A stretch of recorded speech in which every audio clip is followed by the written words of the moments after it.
Genesis chapter 31. Jacob heard Laban's son's words, saying, "Jacob has taken away all that was our father's.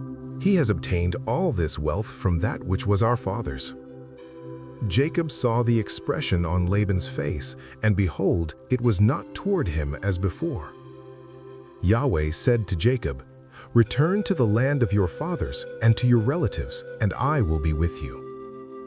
Jacob sent and called Rachel and Leah to the field to his flock, and said to them, "I see the expression on your father's face, that it is not toward me as before, but the God of my father has been with me. You know that I have served your father with all of my strength. Your father has deceived me and changed my wages 10 times, but God didn't allow him to hurt me. If he said, 'The speckled will be your wages,' then all the flock bore speckled. If he said, 'The streaked will be your wages,' then all the flock bore streaked. Thus God has taken away your father's livestock and given them to me. During mating season, I lifted up my eyes and saw in a dream, and behold, the male goats which leaped on the flock were streaked, speckled, and grizzled. The angel of God said to me in the dream, 'Jacob,' and I said, 'Here I am.' He said, 'Now lift up your eyes, and behold, all the male goats which leap on the flock are streaked, speckled, and grizzled. For I have seen all that Laban does to you. I am the God of Bethel, where you anointed a pillar, where you vowed a vow to me. Now arise, get out from this land, and return to the land of your birth.'" Rachel and Leah answered him, "Is there yet any portion or inheritance for us in our father's house?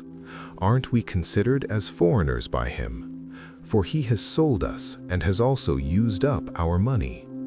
For all the riches which God has taken away from our father are ours and our children's. Now then, whatever God has said to you, do." Then Jacob rose up and set his sons and his wives on the camels, and he took away all his livestock and all his possessions which he had gathered, including the livestock which he had gained in Paddan Aram, to go to Isaac his father, to the land of Canaan.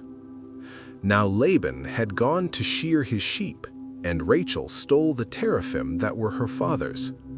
Jacob deceived Laban the Syrian, in that he didn't tell him that he was running away. So he fled with all that he had. He rose up, passed over the river, and set his face toward the mountain of Gilead. Laban was told on the 3rd day that Jacob had fled. He took his relatives with him and pursued him 7 days' journey. He overtook him in the mountain of Gilead. God came to Laban the Syrian in a dream of the night and said to him, "Be careful that you don't speak to Jacob either good or bad." Laban caught up with Jacob. Now Jacob had pitched his tent in the mountain, and Laban with his relatives encamped in the mountain of Gilead. Laban said to Jacob, "What have you done, that you have deceived me and carried away my daughters like captives of the sword? Why did you flee secretly and deceive me, and didn't tell me, that I might have sent you away with mirth and with songs, with tambourine and with harp, and didn't allow me to kiss my sons and my daughters? Now have you done foolishly. It is in the power of my hand to hurt you, but the God of your father spoke to me last night, saying, 'Be careful that you don't speak to Jacob either good or bad.' Now you want to be gone because you greatly longed for your father's house. But why have you stolen my gods?" Jacob answered Laban, "Because I was afraid, for I said, 'Lest you should take your daughters from me by force.' Anyone you find your gods with shall not live.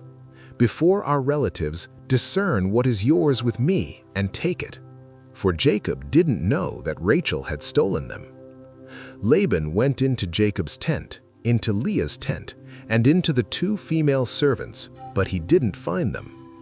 He went out of Leah's tent and entered into Rachel's tent.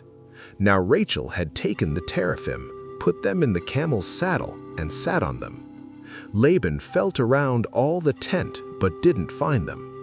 She said to her father, "Don't let my lord be angry that I can't rise up before you, for I'm having my period." He searched but didn't find the teraphim.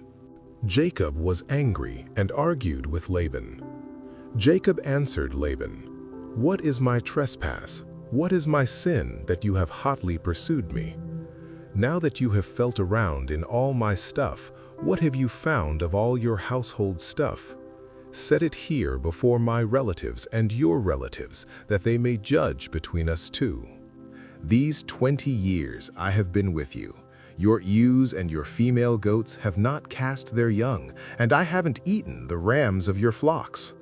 That which was torn of animals, I didn't bring to you. I bore its loss. Of my hand you required it, whether stolen by day or stolen by night. This was my situation. In the day the drought consumed me, and the frost by night, and my sleep fled from my eyes. These 20 years I have been in your house. I served you 14 years for your 2 daughters, and 6 years for your flock, and you have changed my wages 10 times. Unless the God of my father, the God of Abraham, and the fear of Isaac had been with me, surely now you would have sent me away empty. God has seen my affliction and the labor of my hands, and rebuked you last night." Laban answered Jacob, "The daughters are my daughters, the children are my children, the flocks are my flocks, and all that you see is mine. What can I do today to these my daughters, or to their children whom they have borne? Now come, let's make a covenant, you and I. Let it be for a witness between me and you." Jacob took a stone and set it up for a pillar. Jacob said to his relatives, "Gather stones." They took stones and made a heap. They ate there by the heap. Laban called it Jegar Sahadutha, but Jacob called it Gilead. Laban said, "This heap is witness between me and you today." Therefore it was named Gilead and Mizpah, for he said, "Yahweh watch between me and you, when we are absent one from another. If you afflict my daughters, or if you take wives in addition to my daughters, no man is with us. Behold, God is witness between us." Laban said to Jacob, "See this heap, and see the pillar which I have set between me and you.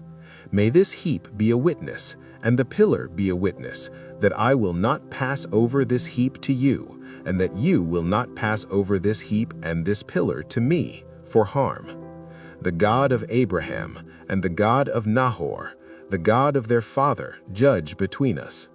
Then Jacob swore by the fear of his father, Isaac. Jacob offered a sacrifice in the mountain and called his relatives to eat bread. They ate bread and stayed all night in the mountain. Early in the morning, Laban rose up and kissed his sons and his daughters and blessed them. Laban departed and returned to his place.